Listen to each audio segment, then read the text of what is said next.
Poirina asum lakani haibadi Luizing wana khankiba leite. Luizing do khara khakdok chana Poirei mungona yengli. Luizing mabu hainaroi maga onsinaba pamle haibisu Poirei mana khangi. Mikup khara matam lawar matung Poirei do irem lemna haire. Sida leikina inena pau pirapa. Hainaba hainadaba madu tongana thamkhraga manakta mi ama labanina Luizing manasu itap tapna yani somda phambiyo. Poirei do pida domda phamthai. Mangona yenglaga Lilina so asum haire. Ibunga ngahak phamu chalon bigi ko ani dugi marakta kari wari leri. Karamba marida tinabano Lili di karimta khangzaba nati. Ma ka dagi adumak thokre. Luizing do ningam daba mata uli. Waro mata wa magaloinena. Aibu ikai bebi balaklibra. Adumna so lana khankinida. Ay ningi mating pang balaklibani. Ay kanagi so mating labu pamdi. Nungay punsi mata naitum hinglagi khana ay mapam sida layrabani. Adobo nangi maithung na didagli. Mapam sida so nangi nungay ba phangdri. Nakoy na pamni buse mikup khudingi ay nakaplaga laybidura. Luizing, hoki wari buning singlaga ay nangi nanakta lakpanadi. Adudi ay bukay hawpalaklibra. Ay na waraga nakoy na harawribra. Nangi wari di ay ngasida khangbada ngairi. Ini ni kari ihen mapaw hayrakpagi. Nangi oiba maramda paw khra hayrakpani. Wari da tawraga mikup amata sa panthada ay nang unaba laklibani. Lusindana thamkraba aygi wari se tapna tapna maka phangba horoklapko. Adubu kari akaiba yawbagi. Nangna ranba matawrubadi natidana. Ngasi laklibasina aroiba oibi mina lana lokhini.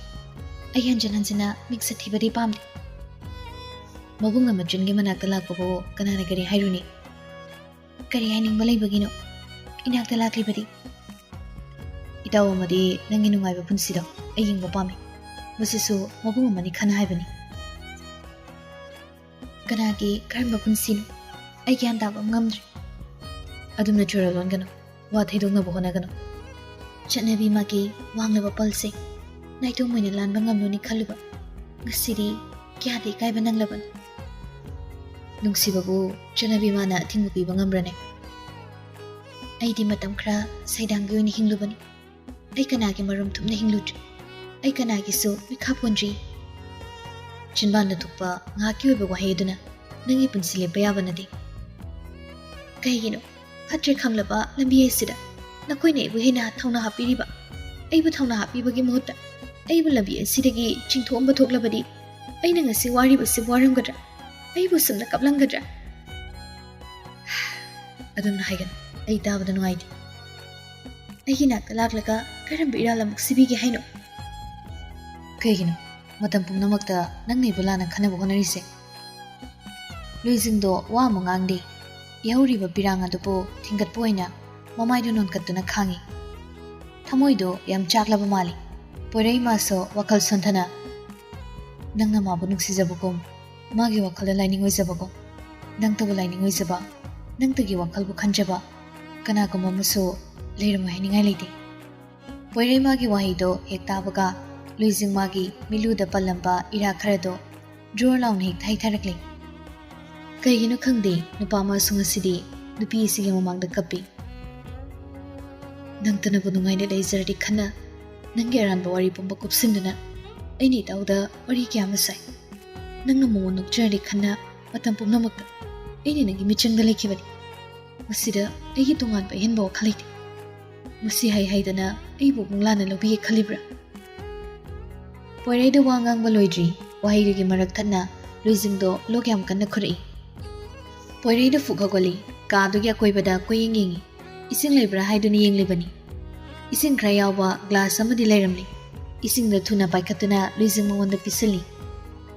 Yarni haibagi matada Luizing wana so makho thangatuna ingit piri. Poirei do khara maning hali. Makuta pairamba glass du so hanagi mafamda thamkhre. Maksilaba maithung aduga loinena Luizing do masayam sonthana phamunga sida leini. Batau do yengma ngamdraba mali. Poirei ne muktapna hospital da chasi. Anam kanbi saduna nupi ani na sukhum lei. Yani da ai kisa tawdi. Maduna nangi wawizo.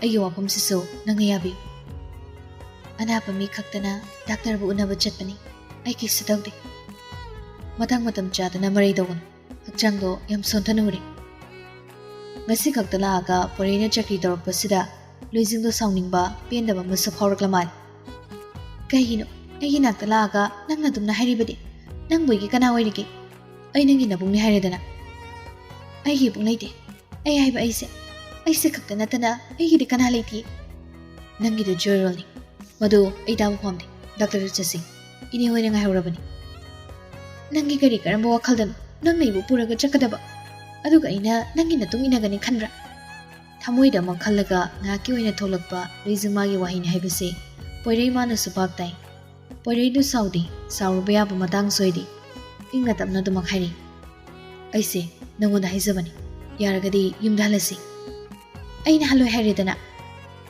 aina henba wa hairu busungam nangonamdana bu busungam nanga yarabadi aidi dum chatkibadabani chakro amu hana silakat ai kana unsina ba pamdi inakta gi thuna chapikro nanakta la komi mabo adumna tanabra masidi henba wai kya ma sare payar kitang thuna chapikro phare ai chalagi haining waso nang hai bunga manri adu wai nangi mijet khen ge habari khan ke balai di wai si mahairaga porido ka da gi thokre yenglo mai ge pumba luizing ma gi di nungai pham leite maning mamang khawang asibu yenglubada magi yai phagadaba lambi udi leiriba mafam asidagi khongbom khajik lingubada magi nuknabi gadobagi mayamna ngaiduna leiri awaba wakhal kya mana polum moirabi nupido poireina mami ek samkibaga mama konthokna kapahoragle matam amada tawkiba napal hojik oiriba magi phibam karidabo harawningai oiribagi poireina laklamba sini hena luizing magi di khwaidigi heni kaiga mikup haibado oirage matam amagi atenba warini mikup khragi thaudokni akawbagi leirolungda chenkhrabi adabu ngasigi mikup asida poirei mana laklaga wari sing adubu amuk hana chingthoknaba honaragli khalubana ama laibakta tamlakpana ama khaluba wakhal pumba ningamdabagi mairina chaglakti khamjinba sungamda thimjinbinaba kana sulaita nupido yam sathina kablage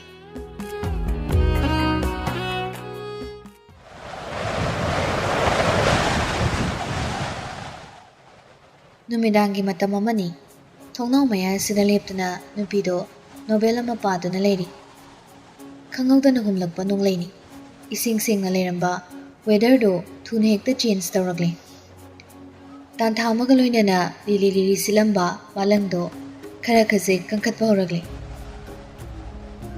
asingba nongni kharaso makumaku poina churak bahorake nonglai nungsila kadore haidana mainobi akiba phaude hangduna leiriba thongnau diso thuna lonsin batawde imamamna leiriba nongmodolatia sira mireng thami thaja thawan pomnamak amuba leichilasina kumjin bikre leichil mana kumjin bikraba mangal yaudraba thaja maukom magi punsisu oirabra khanna nupido mathanta ninda dawzai churamdana hankigarra khanbani nonglei dusu kansilai thongna odudagi humjilakpa nongli kharana mainobi magi hakchangda thenglari lepa leitana asum chutharaklabanina thongnawdo nunsinaba honaragli masai makai urudi adu bhaujiktada uri masa khangdaba nupa ama makhoigi gate asida leptuna leiri mainobi ingangai masa pumba nongna pumcho cholaba nupa aduna muna yengnaba honi mamai onsinduna lepa nati maningdu khaktani uriba chingnaba maga loinana mainobi henami baiba phawi karamnabu phawrpa ihulno numidangni haiba kaptoktuna mainobi room adudagi thoknabu honi masa nupini haiba se kaurori numidangni haiba ki akiba sileita makhoigi ke tamna mainobi tahana thoragle mangolek lantharakpa sidagi mainobi nongna pumcho choli oiningba moijer sunu khana gate adu hangi lebliba nupa dusu machi lengdi hana gumadumak leptuna leiri kanna juriba nongni nupido mamit phajana pangba ngamdi masadusu nongna pumlup lupe thongna leibi makum ngasidi mainobi mana sairi nangbu kanano ꯃꯐꯝꯁꯤꯗ ꯀꯩꯗꯧꯔꯤꯕꯅꯣ? ꯅꯨꯄꯥꯗꯣ ꯃꯃꯥꯏ ꯍꯥꯟꯅ ꯌꯦꯡꯂꯛꯇꯦ, ꯃꯅꯤꯡꯉꯣꯟꯗꯨꯅ ꯑꯗꯨꯃꯛ ꯂꯦꯞꯄꯤ꯫ ꯅꯨꯄꯥꯁꯤꯒꯤ ꯂꯨꯈꯝꯗ ꯌꯥꯝꯅ ꯃꯨꯟꯅ ꯌꯦꯡꯗꯨꯅ ꯃꯥꯏꯅꯧꯕꯤ ꯃꯥꯅꯁꯨ ꯍꯪꯉꯤ, ꯀꯩꯒꯤꯅꯣ ꯅꯪꯅ ꯑꯩꯕꯨ ꯁꯦꯟꯅꯗꯨꯅ ꯂꯩꯔꯤꯕ? ꯅꯪ ꯑꯩꯉꯣꯟꯗꯒꯤ ꯀꯔꯤ ꯄꯥꯝꯕꯒꯦ? ꯑꯩꯅ ꯍꯪꯂꯤꯁꯦ ꯈꯨꯝꯃꯣ꯫ ꯂꯣꯟꯊꯣꯛꯇꯕ ꯃꯒꯨꯝ ꯂꯩꯈꯤꯒꯗ꯭ꯔꯥ ꯈꯟꯕꯅꯤ, ꯑꯗꯨꯕꯨ ꯅꯨꯄꯥꯗꯨꯅꯁꯨ ꯇꯞꯅ ꯈꯨꯝꯃꯩ, ꯑꯩ ꯅꯪꯕꯨꯗꯤ ꯋꯥꯔꯧꯗꯕ ꯉꯝꯗꯦ꯫ ꯁꯦꯡꯗꯣꯛꯆꯅꯕꯒꯤ ꯇꯟꯖꯥ ꯑꯃꯠꯇꯁꯨ ꯅꯪꯅ ꯄꯤꯕꯤꯗꯦ꯫ ꯀꯩꯒꯤꯅꯣ ꯅꯪꯅ ꯑꯗꯨꯝꯅ ꯍꯥꯏꯔꯤꯕ? ꯅꯪꯕꯨ ꯀꯅꯥꯅꯣ?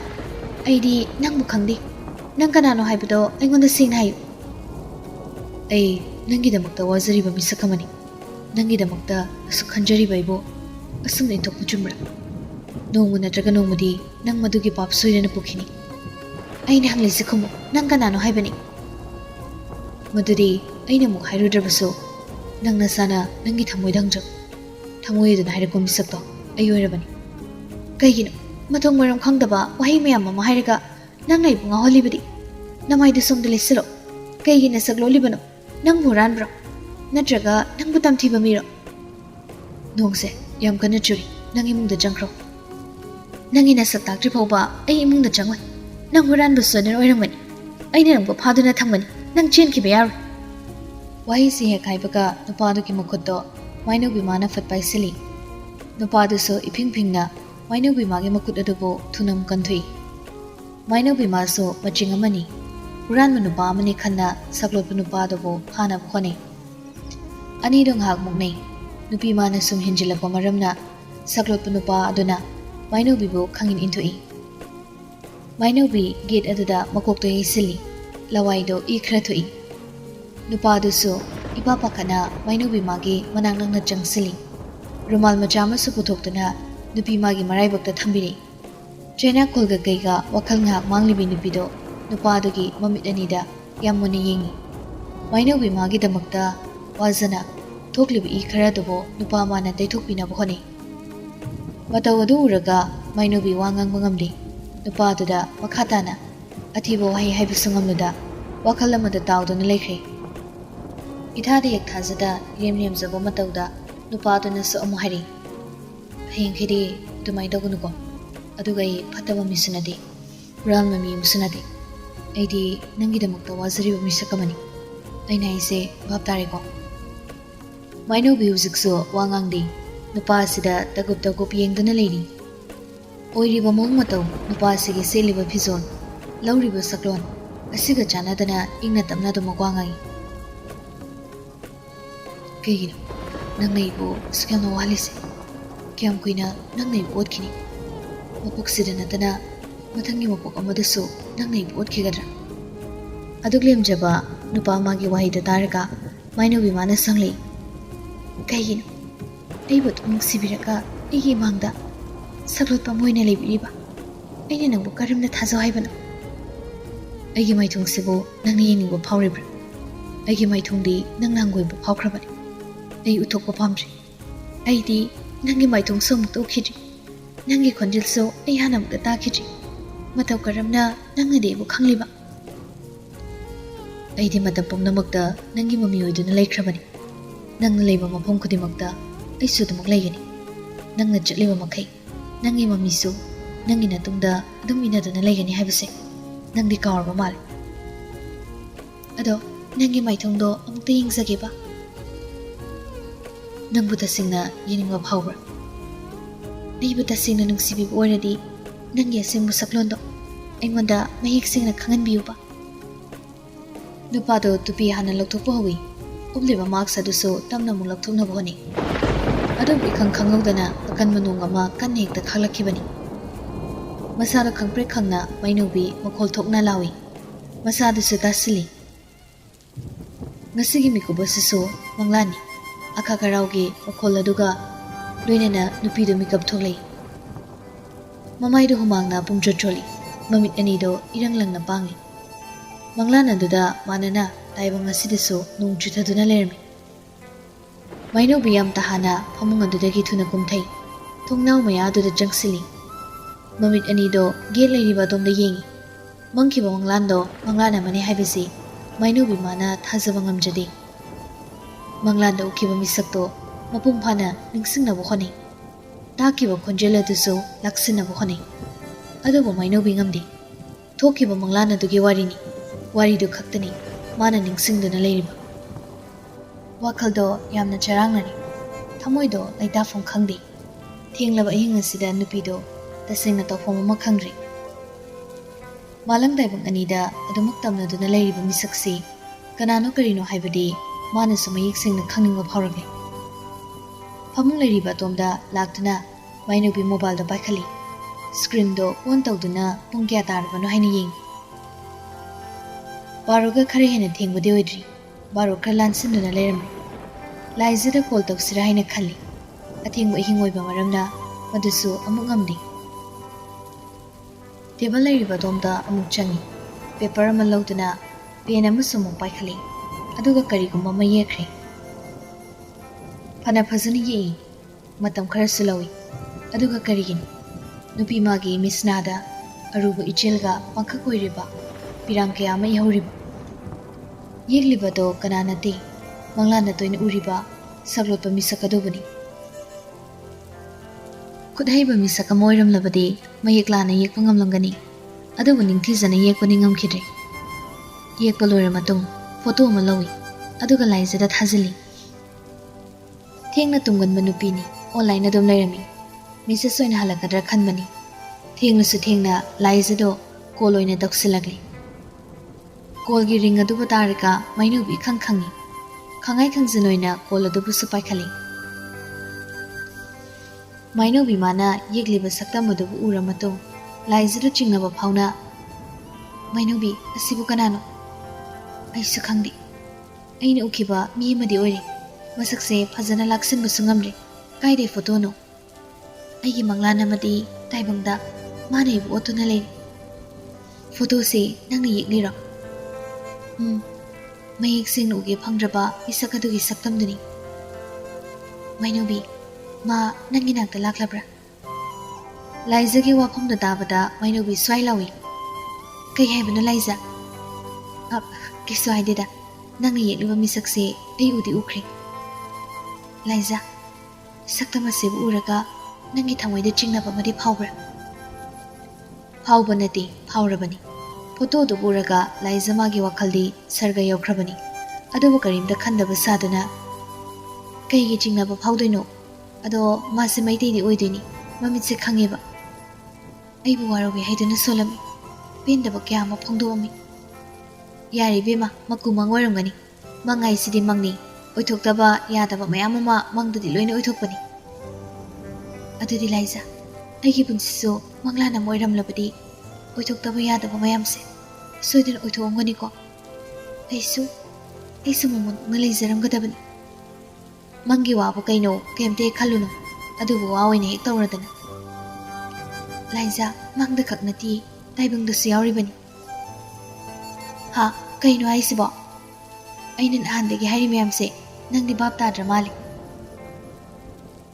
ꯃꯥꯏꯅꯧꯕꯤ ꯑꯩꯉꯣꯟꯗ ꯁꯦꯡꯅ ꯑꯃꯨꯛꯇ ꯍꯥꯏꯌꯨꯕ ꯅꯪꯉꯣꯟꯗ ꯀꯅꯥꯅ ꯑꯌꯦꯠꯄ ꯄꯤꯔꯦ ꯍꯥꯏꯕꯅꯣ ꯌꯦꯠꯂꯤ ꯍꯥꯏꯕꯒꯤ ꯅꯠꯇꯦ ꯑꯩꯅ ꯆꯠꯄ ꯃꯐꯝ ꯈꯨꯗꯤꯡꯃꯛꯇ ꯀꯅꯥꯒꯨꯝꯕ ꯑꯃꯅ ꯑꯩꯕꯨ ꯌꯦꯡꯁꯤꯟꯗꯨꯅꯇ ꯂꯩꯔꯤ ꯅꯪꯕꯨ ꯃꯐꯝꯗꯨꯗ ꯂꯩꯔꯒ ꯀꯣꯏꯕ ꯀꯌꯥꯝ ꯆꯠꯄ꯭ꯔꯅꯦ 2-3ꯂꯛꯇꯤ ꯁꯨꯔꯦ ꯑꯩꯅ ꯃꯄꯥꯟ ꯊꯣꯛꯇꯨꯅ ꯀꯣꯏꯕ ꯆꯠꯄꯁꯦ ꯑꯣ ꯅꯨꯃꯤꯠ 6ꯅꯤꯃꯛꯁꯦ ꯂꯣꯏꯅꯃꯛ ꯃꯥꯒ ꯊꯦꯡꯅꯕ꯭ꯔꯥ ꯊꯦꯡꯅꯩ ꯑꯩꯅ ꯃꯥꯕꯨ ꯑꯗꯨꯝ ꯎꯕ ꯐꯪꯏ ꯃꯥꯒꯤ ꯃꯄꯨꯡ ꯐꯥꯕ ꯃꯤꯁꯛꯇꯤ ꯅꯪ ꯍꯧꯖꯤꯛ ꯐꯥꯎꯕ ꯎꯕ ꯉꯝꯗ꯭ꯔꯤ ꯎꯅꯤꯡꯕꯗꯤ ꯐꯥꯎꯏ ꯑꯗꯨꯕꯨ ꯎꯕꯗꯤ ꯉꯝꯗ꯭ꯔꯤ ꯀꯩꯒꯤꯅꯣ ꯃꯥꯒꯤ ꯁꯛꯇꯝꯇꯕꯨ ꯅꯪꯅ ꯎꯅꯤꯡꯕ ꯐꯥꯎꯔꯤꯕ ꯃꯗꯨꯒꯤ ꯋꯥꯍꯪꯗꯨꯃꯛꯅꯤ ꯑꯩꯅ ꯏꯁꯥꯗ ꯍꯪꯖꯔꯤꯕ ꯃꯤꯁꯛ ꯑꯗꯨꯅ ꯅꯪꯒꯤ ꯃꯤꯠꯃꯥꯡꯗ ꯂꯦꯞꯂꯕꯗꯤ ꯅꯪꯅ ꯅꯪꯒꯤ ꯁꯥꯊꯤꯕꯗꯣ ꯀꯥꯎꯕ ꯉꯝꯂꯗ꯭ꯔꯥ ꯁꯥꯊꯤꯕ ꯍꯥꯏꯅ ꯄꯜꯂꯛꯄꯁꯤꯗꯒꯤꯗꯤ ꯃꯥꯏꯅꯧꯕꯤ ꯑꯃꯨꯛ ꯇꯨꯃꯤꯟ ꯂꯩꯈ꯭ꯔꯦ ꯇꯨꯃꯤꯟꯅ ꯂꯩꯁꯤꯟꯈꯤꯕꯗꯨꯒꯤ ꯈꯨꯗꯣꯡꯆꯥꯕ ꯂꯧꯗꯨꯅ ꯂꯥꯏꯖꯗꯨ ꯃꯈꯥ ꯇꯥꯔꯦ ꯑꯩꯅ ꯍꯥꯏꯕꯁꯦ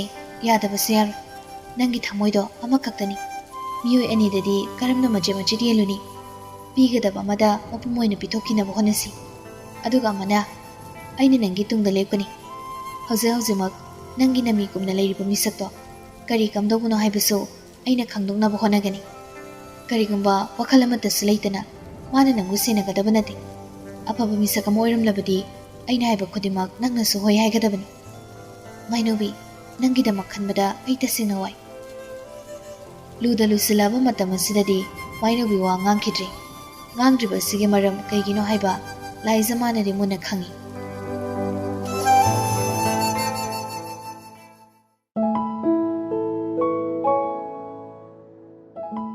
Mathangi numittani Pibaralgi mamai bema Sakhido UN Sanamagi mayumda lagli.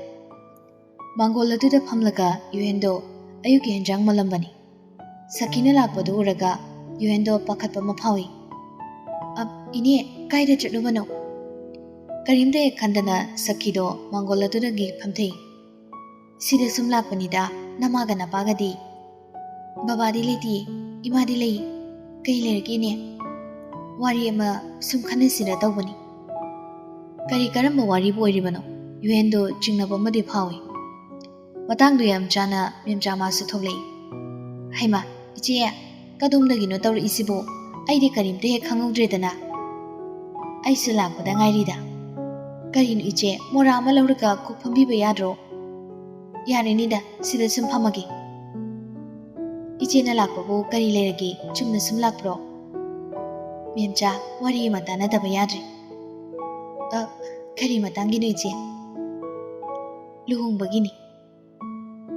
Luhungbagi matang palakpasida UN-do laida phom khangde mamai machado humang kangkhali. Luhungbagi wari ma pusilakpasida memja so khangningba maphauna. Isi luhungba kaidawre haibano. Makoigi manang nakna UN laisinbasida Sakhido haifam ama khangde. Sakhigi matau uraga UN so mohangjili. Ine luhungba kaidawrage kanana kai hairage. Sakhido taruk-tarukna UN da mugeng memjada mugeng tawdana lei. Sakhi magi matau makne UN magi mawungdu makne. Anidugi matau bu yenglaga memja madi mipaiba madum phawri. Ise nanawda sengne taibiu. Afaba boirasu phataba boirasu tatuk tasin tawnaraga matam leiringaida semdok hausi. Haingam tongomdabagi matau amotuna Sakhido tapna inaw masi haidana nachibulana khanbadi tawgon. Isagidamak khalaga warabusu wana imau sanase aigi imawoina thuna lawsinjaragi. Ise